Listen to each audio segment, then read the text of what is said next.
સાહેબ, એક માણસનું મૃત્યુ થયું ને મૃત્યુ થયું તો એ માણસ સીધો ઉપર ભગવાન પાસે ગયો અને ભગવાનને જઈ અને કીધું કે ભગવાન, પૃથ્વી ઉપર આટલા પાપ વધી ગયા છે, આટલું અત્યાચાર થાય છે, આટલું અધર્મ વધી ગયું છે, તમે કોઈ ફરિશ્તાને ના મોકલ્યું કે તમે કોઈ અવતાર ન લીધું, આવું કેમ?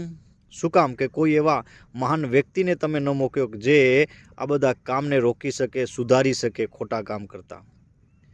તો ભગવાને એ માણસને એટલું જ કીધું કે મેં તને શું કામ મોકલ્યો હતો, મેં તને શું કામ મોકલ્યો હતો અને તું શું કરીને આવ્યો છે. વાત સમજવા જેવી છે મિત્રો, 100%ની વાત છે મિત્રો.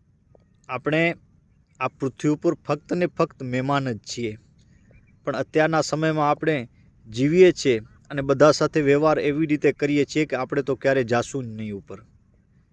પણ વાત ખરેખર સત્ય છે મિત્રો. આપણે મુસાફર છીએ, ક્યારે સ્ટેશન આવી જશે અને ક્યારે ઉતરવાનું થશે ને એ કોઈને ખબર નથી.